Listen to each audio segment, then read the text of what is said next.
My sisters and brothers, may the Lord's peace be his gift to you on this, the fourth Sunday of Easter, Good Shepherd Sunday.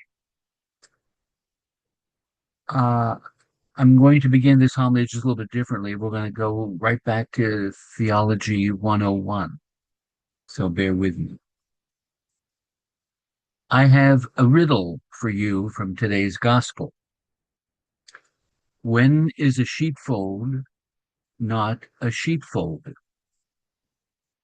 When is a gate not a gate? A thief and abandoned, not a thief and abandoned. A shepherd and not a shepherd. A sheep, not a sheep. A gatekeeper, not a gatekeeper. And the answer is, these are figures of speech. Now you should know what that's all about. And that's how Jesus is using this figure of speech in today's gospel. When we read and study and contemplate and reflect on today's gospel, as if it means what it says, we will be just like the Pharisees to whom Jesus is speaking. They did not understand what he was saying to him. Taken literally, the text makes no sense.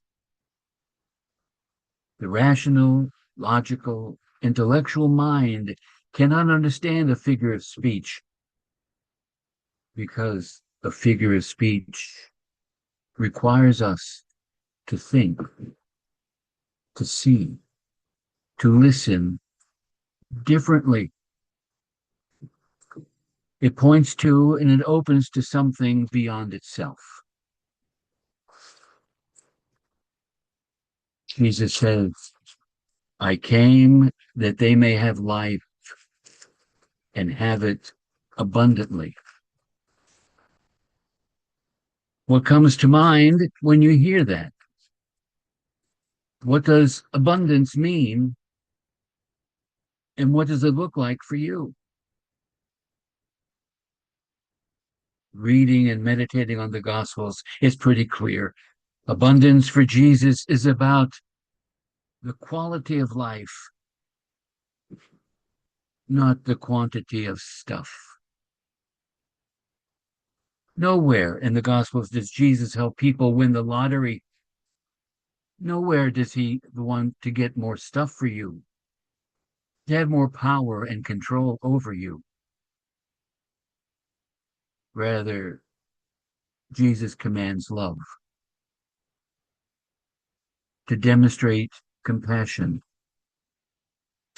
care for the needs of others, offer mercy and forgiveness, heal the broken, mend relationships, offer peace, teach nonviolence, live with integrity and wholeheartedness, which of course will happen when we follow our rule. Abundance is a way of living and being. It's not something that we acquire or possess. It's not about quantity, nor is it about being in want. Abundance is about fullness of life, like one's cup running over. We're not talking excess here either. We're talking abundance. The abundant life enhances our lives and the lives of others.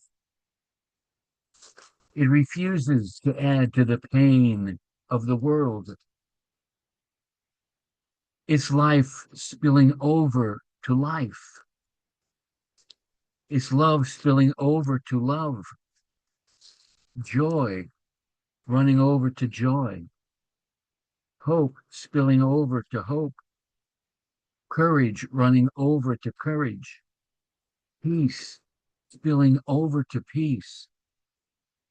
Generosity spilling over to generosity, forgiveness over to forgiveness, dignity running over to dignity, gratitude running over to gratitude, beauty spilling over to beauty. This is what we see in Jesus. It's the life we want for ourselves and for others. And so the greatest threat to an abundant life are predators to abundance. They come only to steal, to kill and destroy. They don't steal our stuff, they take our life. Work, busyness, exhaustion, these are those threats. Fear about the future. What will we be? What will happen to us? Add guilt and past disappointments to this. Thinking, am I enough? Robs me of a peaceful mind. To be productive and to be accomplished, I think these are those repeat offenders of my abundance that I should have in my life. Brothers and sisters, abundant life is a matter of the heart. The heart is the sheepfold of abundance, and that must always be guarded. Jesus says that he is the gate. Gates open and close. Gates keep the sheep in, thieves and bandits out. Jesus is the gate that opens to pastures of abundance, to waters of abundance, to tables of abundance. And so, Jesus is the model for us to be keepers and guardians of our heart, the sheepfold of abundance. Guarding means staying awake, being watchful, remaining diligent. The gatekeeper's key is the awareness of what is happening within us and around us. Depending upon who or depending on what is at the gate, we either open our hearts or we keep them closed. The gates in our life are threshold places. They are times of discernment, moments of transition where decisions are made.